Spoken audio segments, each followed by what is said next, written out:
Welcome to the Galactic Mind Weather Report. My name is Mark Bentley, and today we're going to look at the theme that is coding the next 13 days, according to the Mayan dream spell count.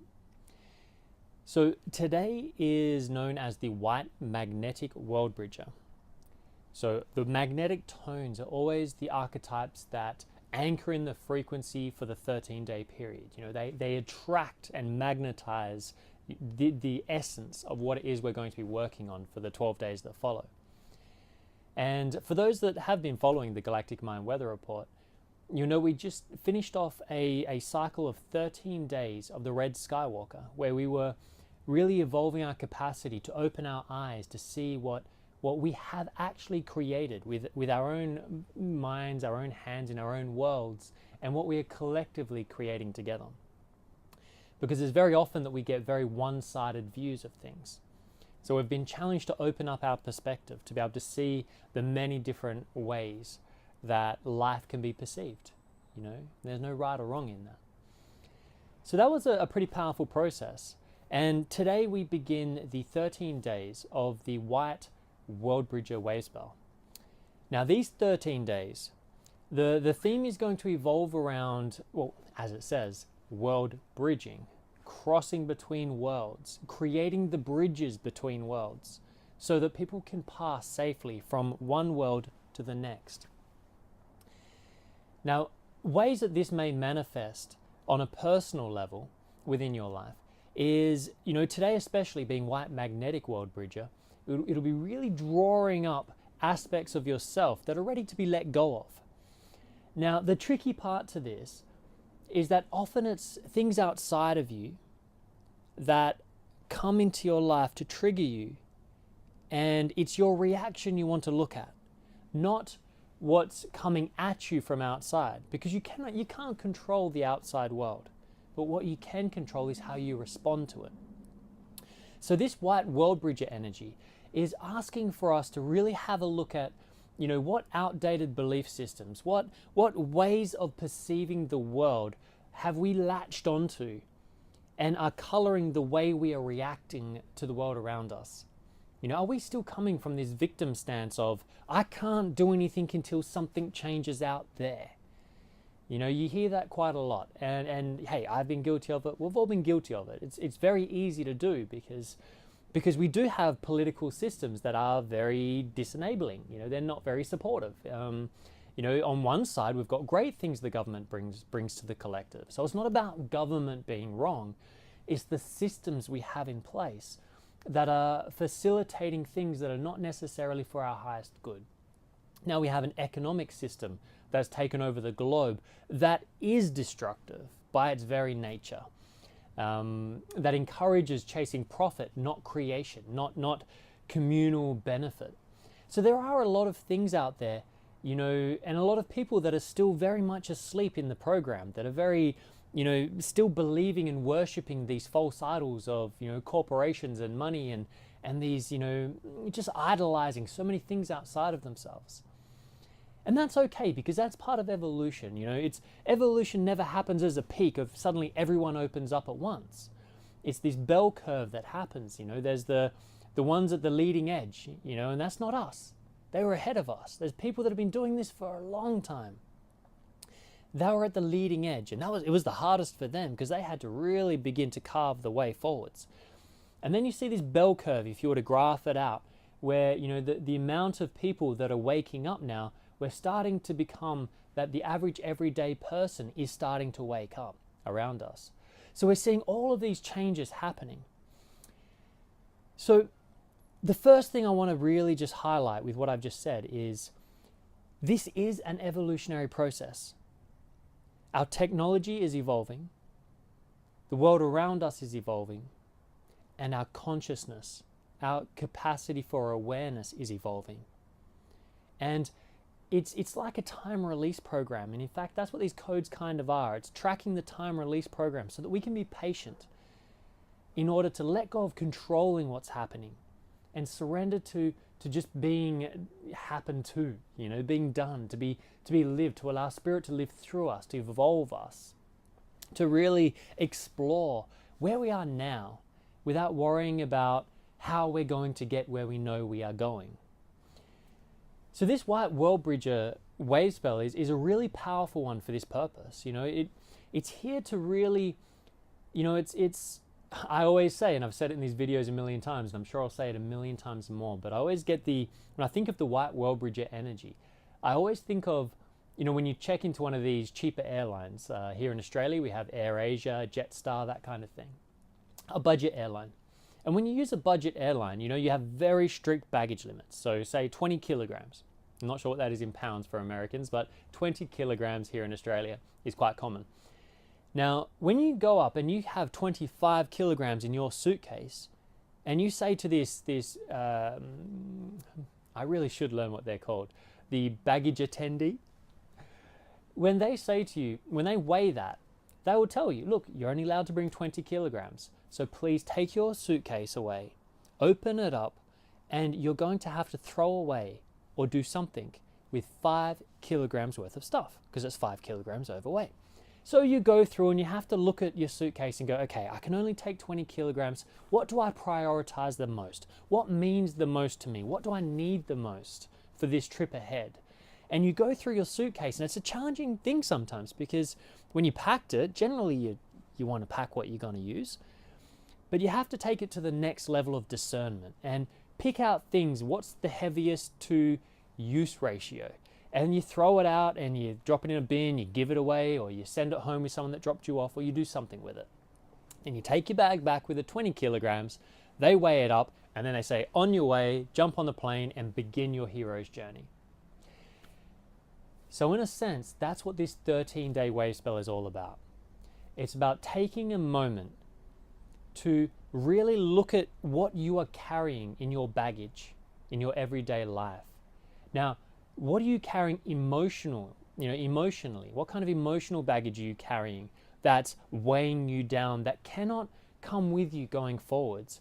What kind of physical clutter and things are you hoarding in your house? Are you holding on to just in case one day you might need it? Then it's a good time to purge that, to really go through it and see what's important and what's not.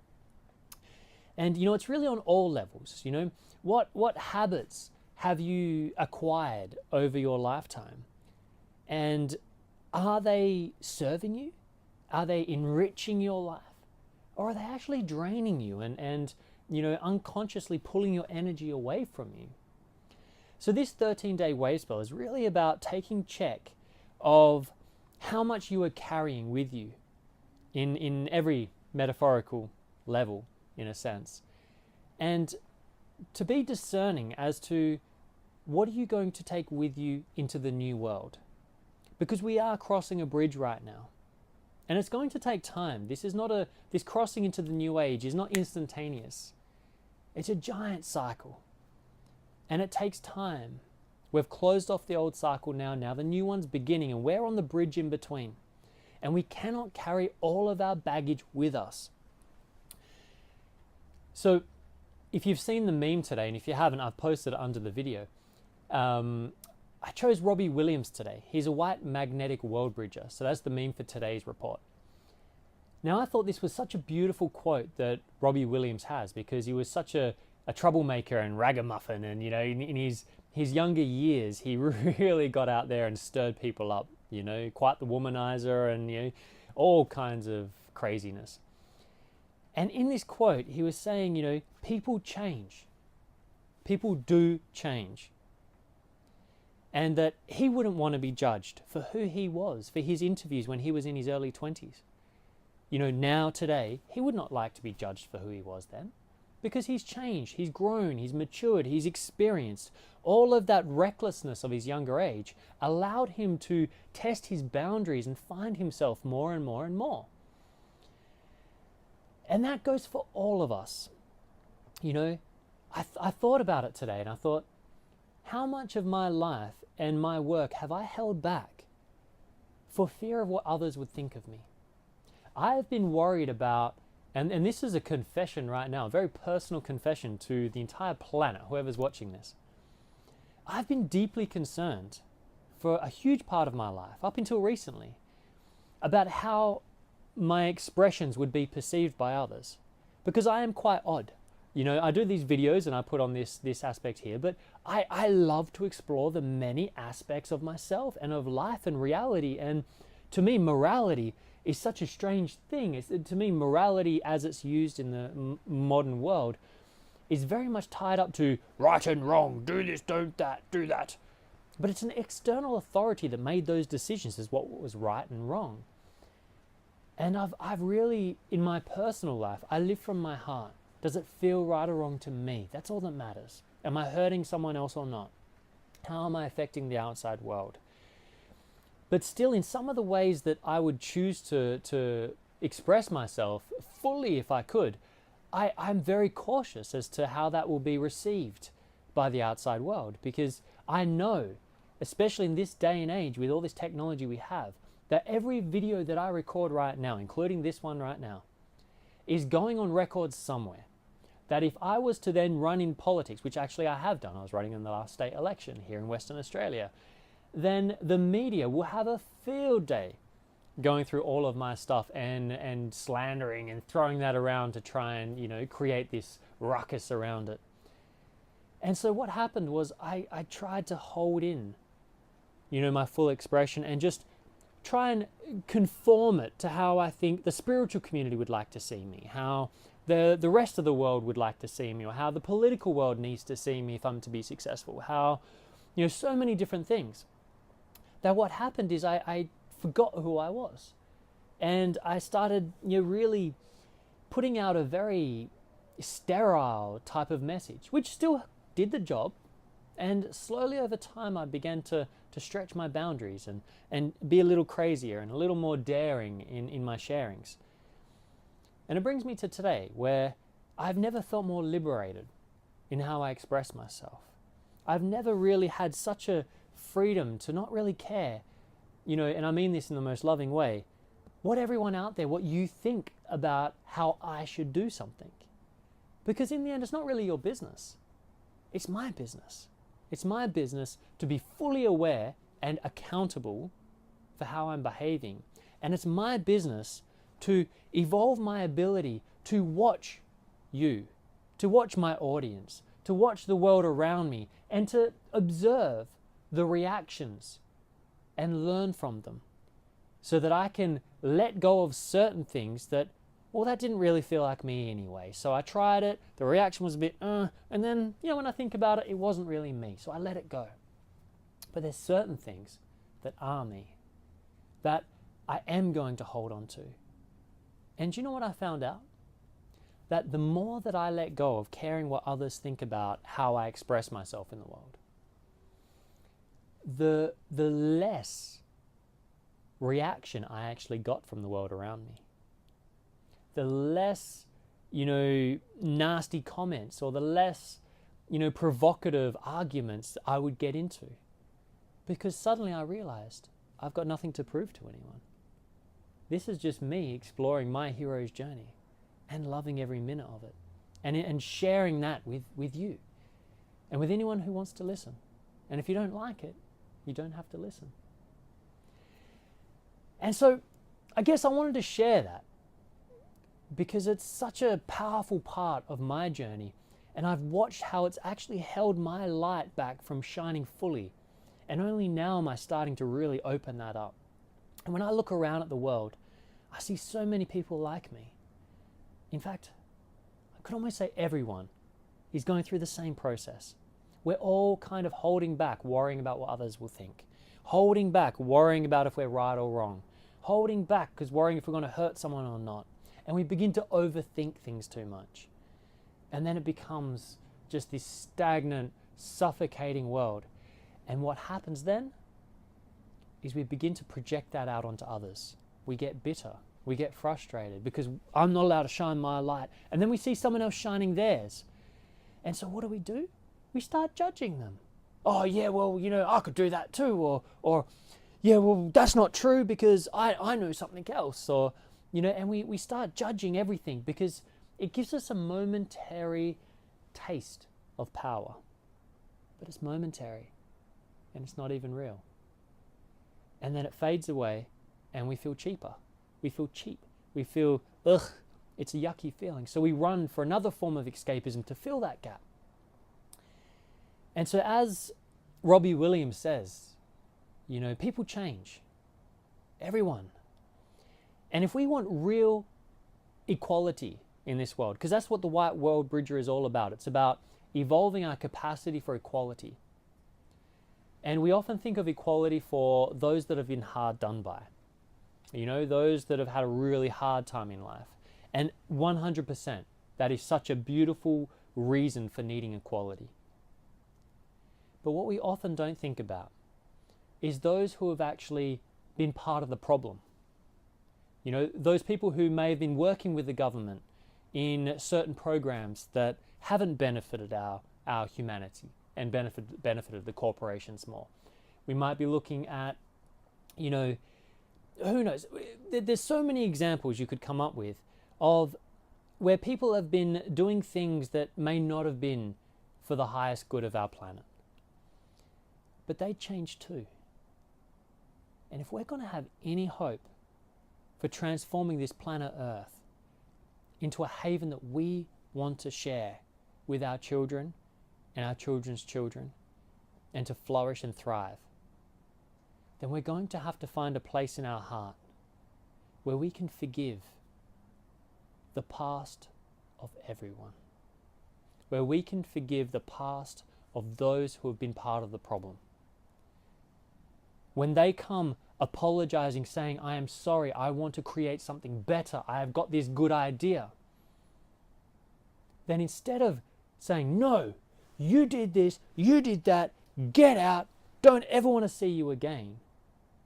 You know, this White Worldbridger Wavespell is calling for us to have compassion and to really look into their hearts and feel, do they mean what they're saying here? And give them a second chance. And as we give them a second chance, that doesn't mean be reckless. That doesn't mean let them just control and make more problems. But it means opening our arms up, and instead of stomping on them while they're down, to offer them our hand and allow them to step over the bridge into the new world together. And what you'll find is that so many of these big power figures who have been controlling energy for whatever reason, you know, in our world, that has been causing a lot of the problem, that as these days go on, these moons and these years, more and more of them are going to be turned into the light. And they have incredible capacity to make change. We need them. And we want them. We want everyone to join this global family. But if that is going to be a reality, we have to be ready to let go of everything we think we know about them. All of our judgments. All of our finger pointing. And we need to be able to move forwards and start cleaning the slate. Now please, understand, I am not saying that we should forget the deeds that have been done. I think it is important to remember history. Research it, understand it, investigate real history. This day and age, we've got all the information open to go find out. Don't rely on someone to tell you what was true or not. Go find out. Because we need to remember the journey that got us here. But we don't need to hold on to the grudges. We don't need to keep repeating our lives and our reactions as if we're still back in 1945. The world is changing. We're all changing. And we are changing so fast, so rapidly, that there is not one human being on this planet that has got the finger on the pulse and knows everything. And what I'm really encouraged by is the amount of conversation and progress we're making on developing real self-organizing fractal systems that are able to keep up with this evolution. And I'm stoked to see so many people opening their minds to the conversation that is happening in shopping centers and cafes and everyday places worldwide right now is mind-blowing. We're really getting there, but there's still work to be done. And the most important work is the work we do at home. So please take the time during this 13-day Wavespell to White Worldbridger to allow the parts of you that no longer serve to be let go, to die, to move on, to make way for fresh new energy to enter you. Clear away all the clutter in your house. Clear away the clutter in your calendar. Take away all those excess appointments. Stop creating distractions and simplify your life. Because during these 13 days, you have an amazing opportunity to reduce your baggage. And if you can clear enough, and don't do this recklessly, consciously, with awareness, keep anything that resonates with your heart, that is practical, that is supportive, that helps, that you're using, and release anything you're not. And as you do that, you'll make more and more space inside your life for real abundance and magic that is up to date to turn up. Thank you for tuning into the Galactic Mind Weather Report. I really appreciate the time you take in your day to absorb these messages and for the work that you do out there in the world, in your own life, to help bridge into the new time. And if you would like to support this work financially, then please check out my Patreon page. The link should be next to this video. And for only $3 a month, which is charged on the 1st of every month, you will be able to receive these weather reports every day directly to your email. And not only will you be supporting me financially to help continue this work and grow the network, but you'll also go into the running to win a free reading worth $144 with myself online and live. So I'm really enjoying connecting with the Patreon winners each month. So hopefully it's you next time.